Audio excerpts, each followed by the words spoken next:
donated by the American Red Cross, and some tattoos for the children on water safety. We also received from the American Red Cross a bunch of posters, which we could not put on one table, so we have some on the front.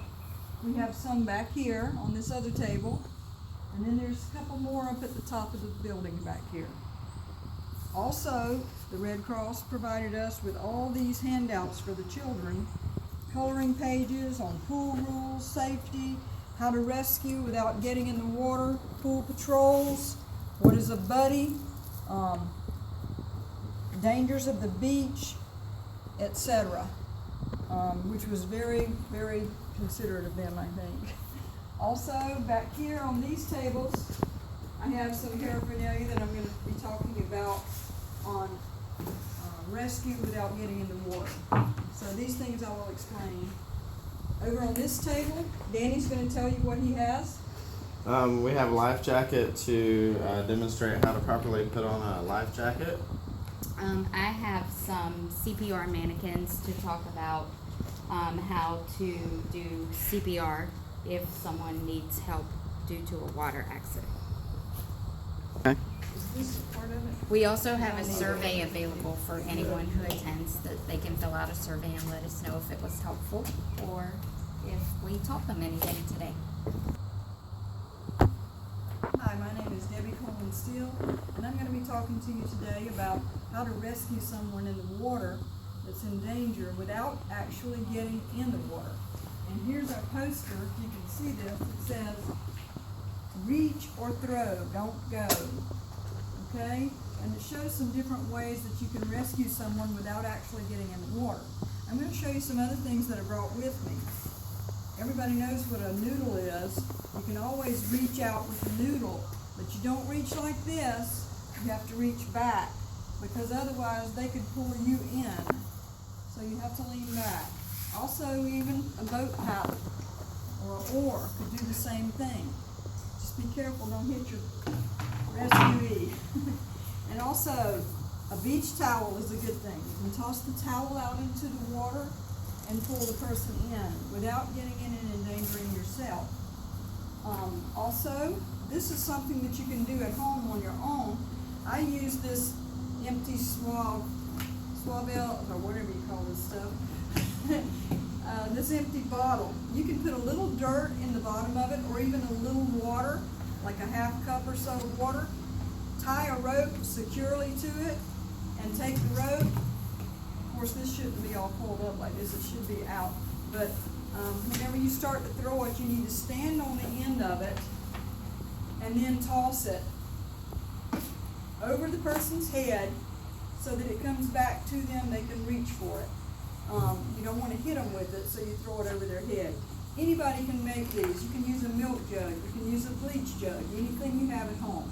So if you're out on the side of the lake and you and your friend are out and somebody falls in, this is a very good safety feature. Take one of these with you, just to have it with you if you're going out fishing.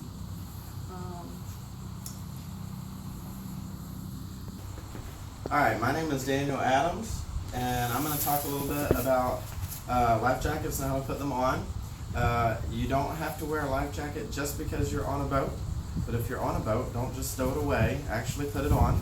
Anytime you're near water, at the beach, on a dock, going fishing, on the edge of the river, it's important, especially around this area, because the current in the river is extremely powerful, and the water can pull you in and pull you under. So the proper way to put on a life jacket, first of all, this one, you see the stamp on the back side. It is approved by the Coast Guard for use, okay? You want to make sure that that's on there, because you don't want, you want something that's actually approved. So this one is really simple. I'll disconnect the strap here. And you see it's pretty dirty, so it's been used a lot. But you put your head through the little hole at the top. Then you take the strap and simply wrap it around your body and clip it back into the snap and pull the strap snug so that it doesn't slide around. You want that to be pretty tight, and then your life jacket is secure, and that way if you fall into the water, you'll float, usually laying back like this, until somebody can come in and rescue you and get you out of the water. My name is Tiffany Burch. I'm going to talk about some life-saving techniques if someone were to drown or become unconscious in the water. First of all, CPR is, when started at the site, eliminates deaths. It gets people ready until paramedics can come to your rescue. Not everyone knows CPR.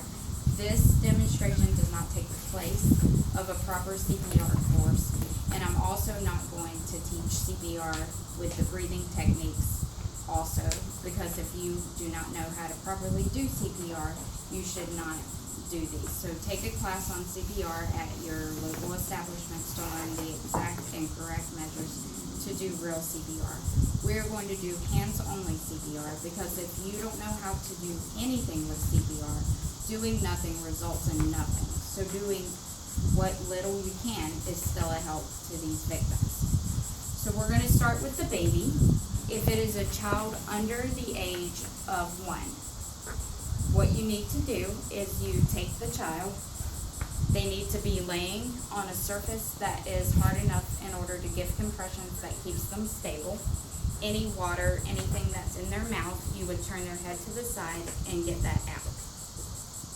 Back on their back, chin lift just to keep the airway open.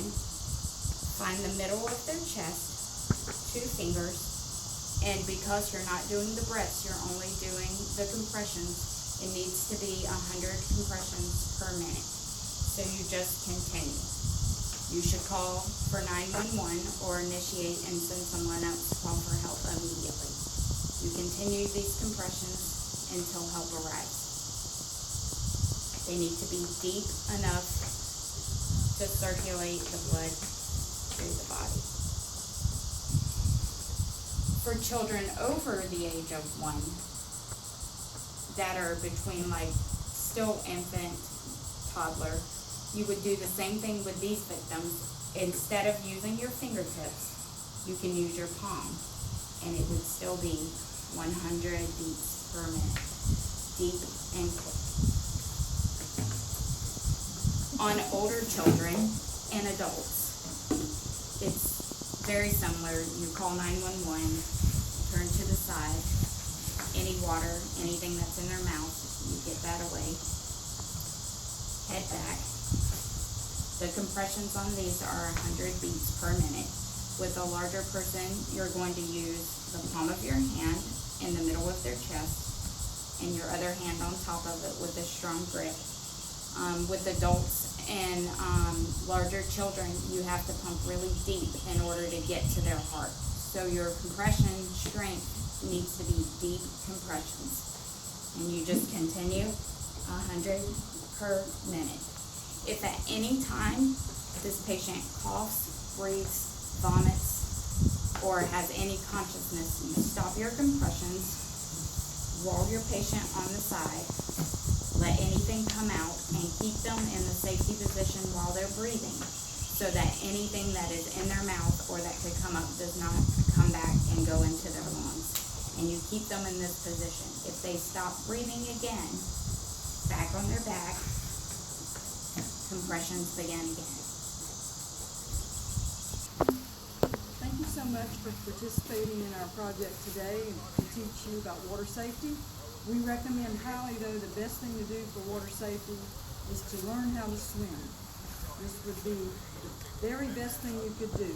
Also, you can take swim lessons from the American Red Cross. You can look it up online, get the information, and know where to go. My name has been Debbie Coleman-Steele. And I'm Daniel Adams. And just a reminder, make sure anytime you're around water to put on your life jacket. And again, it is very important that you learn to swim. Also, there are all kinds of handouts and stickers and tattoos and things, so feel free to take those with you whenever you leave to remind you and reiterate what we taught today. Hi, my name's Tiffany. Thank you guys for attending our water safety.